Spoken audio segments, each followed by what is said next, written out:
Serious, people of Reddit, what was the creepiest thing you experienced that you thought was paranormal, but was actually much scarier when you found out what really caused it? About 7 years ago, my family rented a one-story house.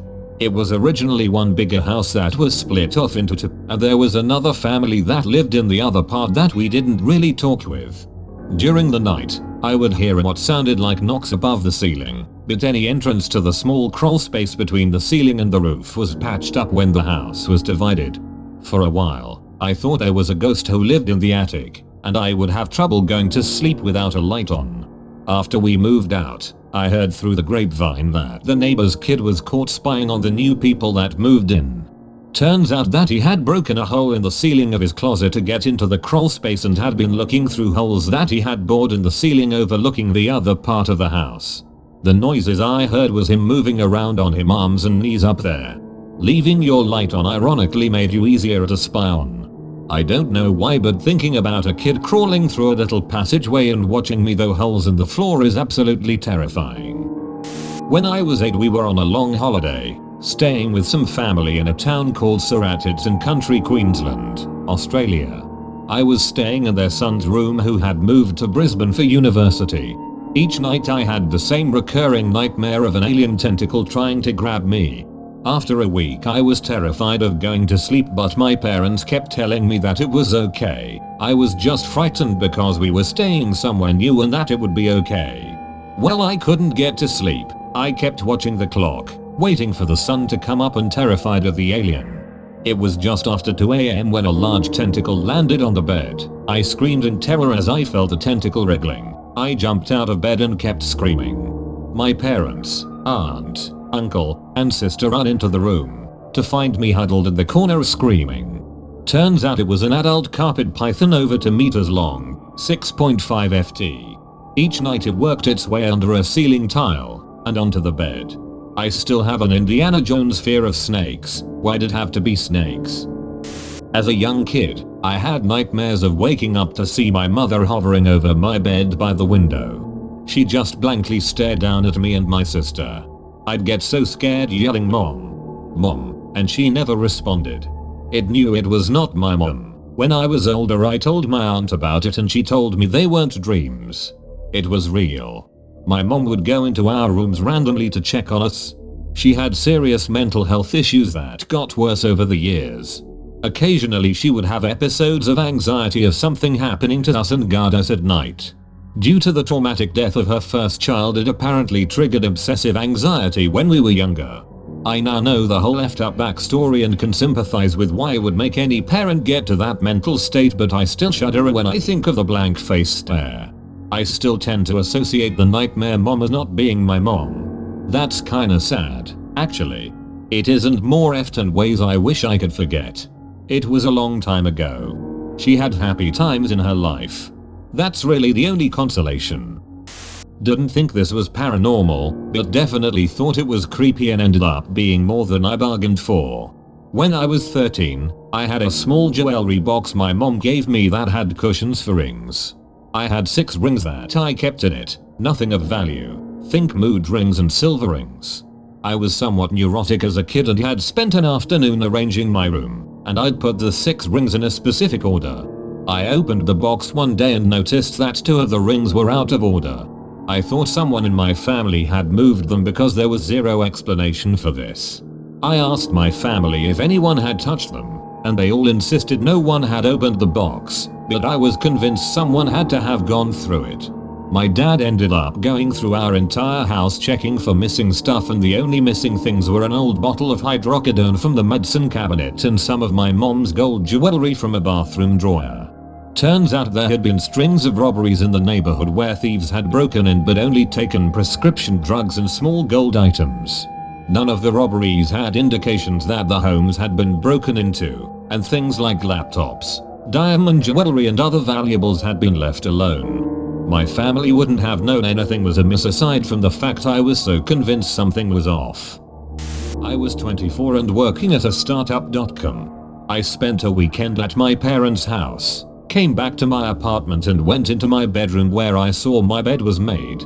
Felt my heart stutter as I stood frozen in the doorway because I never ever made my bed. It was something I consciously refused to do. After the initial shock, I went through the apartment examining the closets, under the bed, etc. I calmed down after a while, convincing myself that I must have made the bed before I left for my parents and just forgotten about it. Deep down, I knew it wasn't true, but I couldn't think of any other explanation. I later found out it was the woman I was dating at the time who did it. She was the person who hired me. We'd been in a relationship less than a month, but she managed to somehow get a copy of my key. She used to visit my place and snoop through my things when I was gone. She also slept in my bed overnight several times when I was away for the weekend. If she hadn't made my bed, I never would have known anything was going on. That's really weird behavior. Huge red flag. At some point we are beyond red flags. This behavior is what the previous red flags were warning you about. That's like saying, oh, she boiled your pet rabbit. That's a red flag. When I was 12-ish something, I came home to find the bedroom's lights on. If it was just my bedroom, then it wouldn't have been a problem. But my brother's room lights were also on, and we never leave those lights on. Could have been my brother or my mom, but one was in the army while the other was at work. I was a little freaked out, but tried to tone it down by saying that I might have left them on before going out. Then I turn and see a couple of wooden spoons on top of our kitchen's cabinet. I knew for a fact that I hadn't left any spoons sitting there. I also didn't recognize those two spoons. That was when I realized that someone had been inside our house. Long story short, I had lost my keys a few days prior, and my neighbor, who was the same age as I, found them. Instead of giving it back, he kept them with himself. Days later, his mom asked him to IDK, deliver something to my mom, but there was no one at home, so he used his keys to enter our house. He forgot his mom's wooden spoons there, and if it wasn't for this, we would never have found out that he entered our house. I think he stole money from us as well. I had a blind dog growing up, and she barked at things that were there, and things that weren't. One night, around midnight, she woke up my mom and I, my dad's too heavy of a sleeper, by barking at the wall next to the back door. I woke up, but I was maybe 9, so I went right back to sleep. My mom got up and ushered her back to bed. That same night, an arsonist hit my neighborhood. He set fire to a luckily vacant house for sale, and it burned to the ground. Following his footsteps in the snow, he then passed between my bedroom and our garage and nearly lit our garage. Then our dog and my mom woke up, and we think that scared him away, and he went across the street and burned the neighbor's garage instead. Then he stood in their front yard and watched it burn. He walked out onto the street and they lost his footsteps. They never caught him.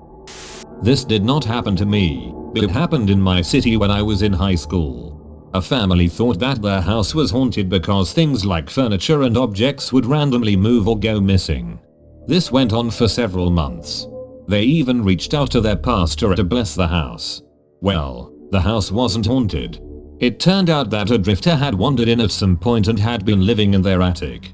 He would come out when the family was at work and eat their food and go through their things for cash and stuff to sell. One day, one of the family members came home unexpectedly and caught them.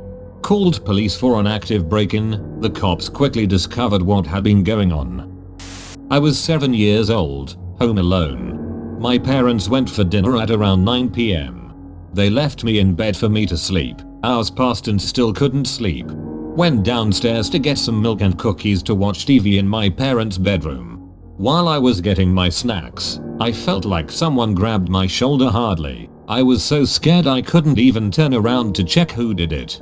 I stayed there, frozen, for at least 1 minute straight. I had the balls to run and went to my parents' bedroom.